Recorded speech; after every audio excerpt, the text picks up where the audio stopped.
Welcome to the Daily Jerry Anderson podcast, where the presenter is waving away numerous offers to attend the many open-air festivals that are sprinkled across the fields of Ulster. The reason lies deep within. It's a hurt which lingers decades after it was placed there.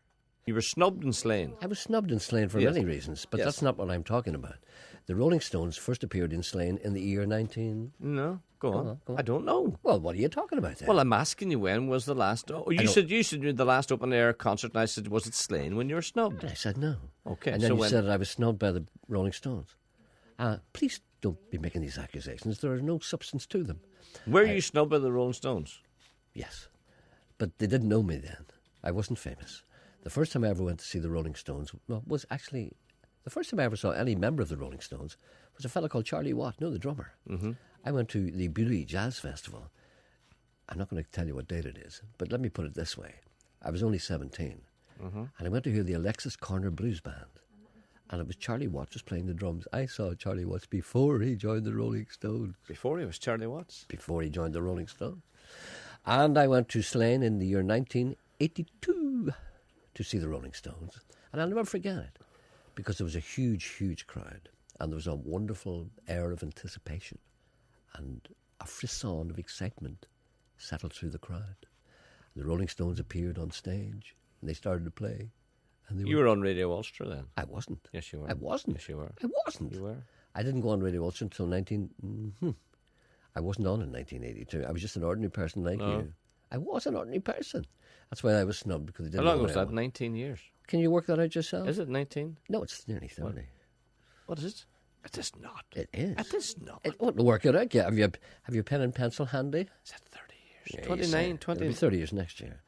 I was only 11 then. Oh, well, then you weren't on Radio Ulster, no. Of course I wasn't. No, that's all right. They had every right to snub you. I wasn't on Radio Ulster until I was 14. Oh, that's right. And I was snubbed then. And I remember the Rolling Stones came on the stage, and there was a great gasp of anticipation. Everybody was waiting for this wonderful band to start.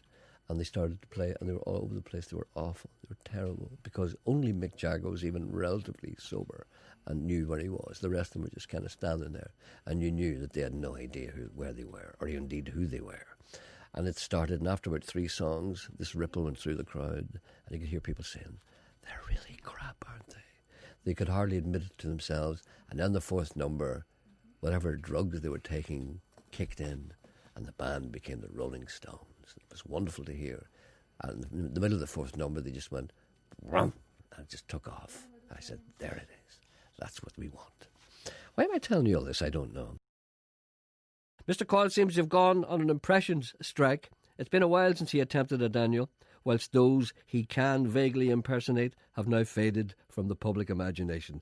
Who now remembers Roy Walker, Barry McGuigan, Billy Dainty, or indeed Mr. Pastry? It's now up to the presenter to keep the punter happy. I was very surprised that Val Morrison had agreed to do a question and answer session in the little Riverside Theatre on the campus of the University of Ulster in Coleraine. I said to myself, I can't miss that. Van voluntarily talking and answering questions. So I went down and discovered that it was being filmed by somebody, which is why he was doing it. And on the stage... Did I not tell you this before? On the stage was Derek. Derek, what was Derek's second name? Bell. Derek Bell from the Chieftains. And Derek Bell was a very big fan of Val Morrison, because they became very friendly when they were making an album called Irish. The album's a wonderful album. They made an album called Irish Heartbeat. And Van was singing things like, "Tell me, ma, when I go home, the boys won't leave the girls alone." And he went through into this kind of Ulster Scots it was a kind of wonderful album. And poor Derek is dead now. That's all I'm right, sure he wouldn't mind. No. But it's got a wonderful way of speaking. He used to begin at the very top and go right down to the bottom. Where was Derek from? Derek was from Belfast. Right. But he was always eccentric. He played all kinds of instruments. As a matter of fact, he played the harp, he played the piano, he played the lute, he played the flute, he played everything. As a matter of fact, his first solo album was called Derek Bell Plays With Himself, because he played all the instruments on the album. It's a wonderful album. Anyway, he was on the stage. I noticed when I went up there. I said, "Look at the people on the stage. There's Van Morrison." Sorry, I'm me now. And I look at the stage. I come in, and Van is sitting there. Ambles on, quite, friendly, and sits down. And I noticed at the side, which reminded me of this, was Clive Culbertson, who's the bass player playing with Anthony Toner on his album. Clive, very nice guy, and a good bass player and a very good record producer. And he was there sitting with his bass. And there's Derek sitting at the piano as well. And I'm wondering, they must be backing Van whenever he sings little tiny songs. So Van says, right now, I have some questions for the audience. So this guy gets up and says, Van, I'm just wondering now, many years ago you recorded, this is not Derek now, this is another fellow from the University of Ulster. A lot of men from the University of Ulster talk like that, not like Derek, but a little like Derek. But they've got that kind of, that flat thing. They're talking about, Van, it's a great pleasure for you to be here, and thank you for coming along to the university. And I was just wondering, for many years I've been a fan of Astral Weeks, and I was often fascinated by the symbolism of Madame George. Now, you wrote Madame George, of course, I don't have to tell you that because you know you wrote it yourself, but I've often sat and listened to it and wondered what it was about. Van, could you tell me what Madame George is about? So there was a little silence, and I said, this is great, Van is going to tell him what Madame George is about. So Derek looks at him and then he goes around and he says, Derek?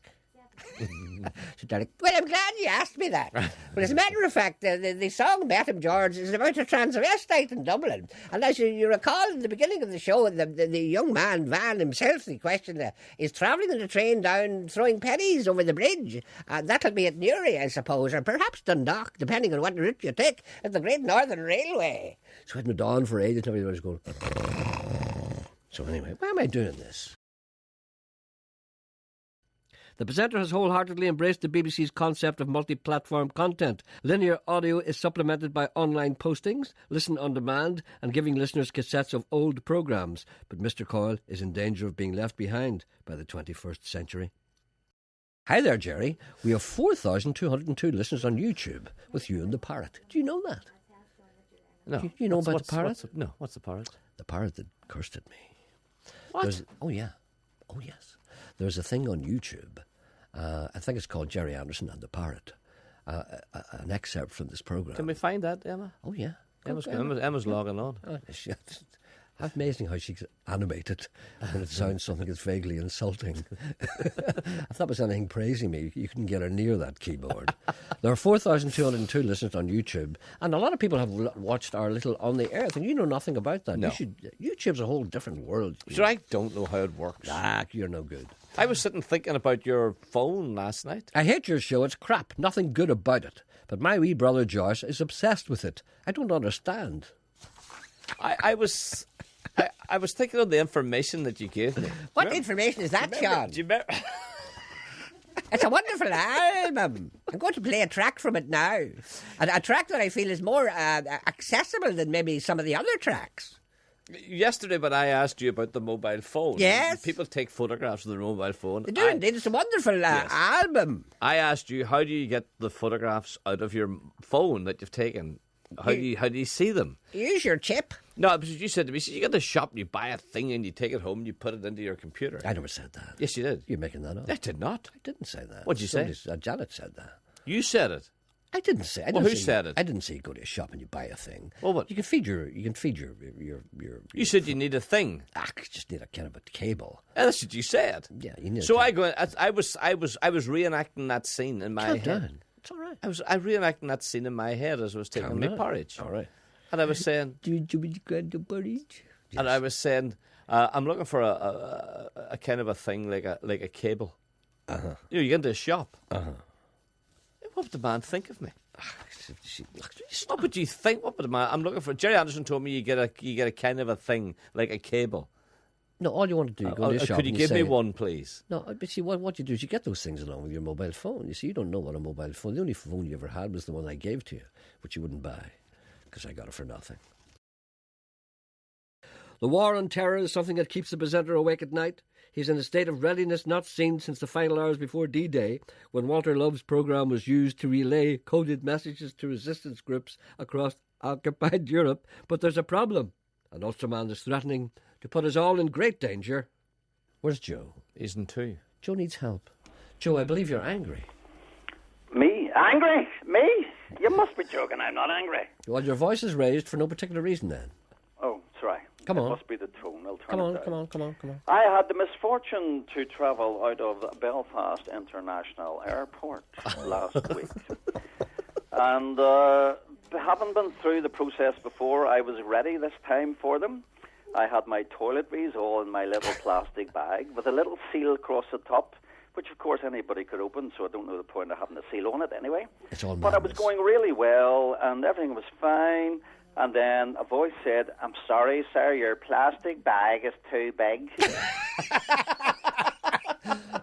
I said, "I didn't know you realised I had a plastic bag." "Oh, you mean this one in front of you?" I said, "No, what size should it be?" "Oh, it should be smaller than that, sir." Well, I said, "That's about an A4 size. I mean, and there's my toiletries. You can see them in the bag. So what's the problem?" "Your bag's too big."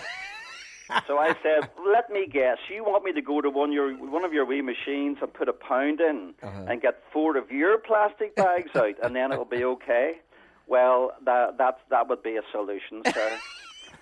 So we've now got this state where, I mean, in this bag there was a 50-milliliter tube of toothpaste, 3/4 empty, which she proceeded, "Can I just test your toothpaste, sir?" And she emptied out about 1/4 of it. And I said, "I'm going to have to go without cleaning my teeth for a day after you've used that amount of toothpaste." She said, "Well, we have to check, sir." So there was toothpaste and a wee bar of soap out of a hotel, a nail file and a razor, and that was it. I didn't even take deodorant. I didn't take shaving foam or anything like that. It's all 'cause I didn't madness. want any hassle. There's none of it- none of and it's they na- caught me because my plastic bag was too big. None of it is necessary, you know. None of it is necessary. It's all madness. And do you know the thing? Do you know the great thing? The thing I get into trouble one time in an airport, and you know the way you're not allowed to say anything at all. Well, you see, you have to be careful because if you say something, they get you. You know, Yeah, they'll because hold you back so they're long in- you'll miss your flight. They're in charge, and they can do whatever they want That's because it, they are that's always right no matter what. But I did say something one time, and the fella asked me what I meant, so I explained it to him. I won't tell you what airport it was, but it was near here. I was taking a flight to London, you see. Yes, And at that particular time, you know the way sometimes they ask you to take your shoes off and sometimes they don't? yes. Well, you see, the flight was a wee bit late, so when everybody was filing through, you see. Mm-hmm. And the guy was a bit cheeky, and I thought, you see, and he kind You were late. No, this is a different time. How did you know I was late, Sean? No, this is the time he was late. He's doing a thing which I resent. Yes. You're assuming I'm going to tell a particular story. Yes, this is the I'm not story gonna you've been late and having to get the taxi. No, that's not that story. You have another story. I have another story. This is a new story then. It is a new story. I have many new stories. Oh, you have many stories. A new story. So it's only a wee tiny small It's all right. story. It's only a tiny small At least story. it's new. It's not a big. I hate you. So anyway, the guy was looking at me and he was cheeky, and I said, "Oh, you don't want me to take my shoes off?" He said, "No." I said, "Flight late, is it?" He says, "What do you mean by that?" I said, "Oh, you only take your shoes off when you have time to do it, so it's not really a security thing, is it?" And he was very, very upset. So how many days later did they keep you before you were allowed to leave? He made me take my shoes off then because I was just being cheeky. Mr. Coyle's long, dark night of the missing impressions has been troubling him.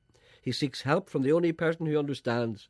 The presenter is glad to reach out to a man in trouble, even if he does play golf. There's a big part of me wants to come back. There's a big part of me See, what I'm using now, let me just has talk no to confidence. I know, let me talk to the listeners, Sean. You know, what I'm using now is shock treatment. You see, the listeners may not be aware that you've been through traumatic times and that you've lost your muse. You've lost your ability to do impressions, which is why I'm trying to do them myself. Yeah. And I'm trying, every once in a while, I just kind of throw one at you just to try and shock you. You know, like an electric shock in your head. I'll do things like, do Roy Walker. See, and you might just lapse into it by automatically, but it's not working. No, but you see, What about you? no, you see, yes, I'll you see, talk to you a wee bit like that. yeah. When was the first time you realised you had an alcohol problem? When was the first time you realised that you were... Well, what? you see, I'm going to beat you now. You see, Peachy Culky. I'm going to beat you. You see. Peachy Culky. But you see, I was out last When was night. the first time you realised you were dependent on drugs? It's funny you should say that. It's funny you should say that. I was out playing golf last night. And what happened? I started to talk to myself. Did you become Roy Walker? I became Roy Walker, When did you become him again? and I was saying, I told myself a joke. What was the joke? Emma's laughing. No, it did, Emma. She never heard it, did I told myself a joke. It's only it's a wee joke. Eh? Emma wants to know, did I laugh? Well, I don't know. When was the first time you realised you couldn't laugh at your own jokes? It's a wee joke. It's a wee joke I read in the paper, you see, a couple of weeks ago. Go on, tell us. And I said to myself, if I had the confidence I would love to tell that to Jerry some morning. Go on. You know? Let's have Roy Walker telling it. Come on. But you see, I've got to picture myself out on the golf course all on my own. Okay. And Okay, think of it. I'll describe it for you. Oh, it's very difficult. I have no confidence. The horizon is very far away. There's a wind whistling across the 17th hole. There's a man in a pink jumper. He's in the distance. He's teeing off. He's going, how are you doing there? Everything all right? And you're going, out on your own, Sean? I am indeed, yeah. I'm trying to be Roy Walker. Yeah. You see a hair. This is the story. This is a story. You see? Go on, you can do it. No, it's a wee story. I can't do it. I can't do it. Go on. I can't. Emma, sit in his knee. It'll be all right. No, it's about wee Shuey. Yes. It's not really about wee Shuey. It's about wee Shuey's wife. Yes. And wee Shuey's wife, she had one of those near-death experiences. She had a heart attack, and she was talking to God, and she said, "Hello, God." And God said, "Hello." She says, "God, am I dead?" And God says, "No, you're not dead. As a matter of fact, I don't want to see you for 40 years. She says, "So I want you to go back and enjoy yourself." She says, "Thank you, God." And she came back, and she says, "Right." She made a full recovery. God doesn't want to see me for 40 years, she said. So I'm going to do something with my life. So she went, she got a facelift.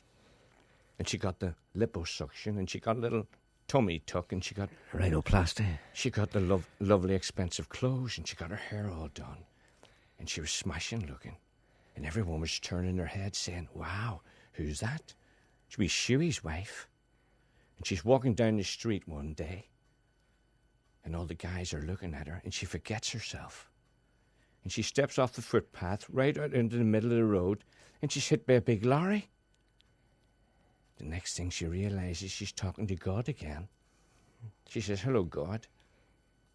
Am I dead?" God says, "I'm afraid you are." She says, "But God, you told me you didn't want to see me for 40 years. Why did you let me walk out into the middle of the road and be hit with a big lorry?" And God said, "I didn't recognize you." You're back. I told myself that last night. You're out on back. the golf course. Thank you for listening. This is Dr. Jerry. Back tomorrow.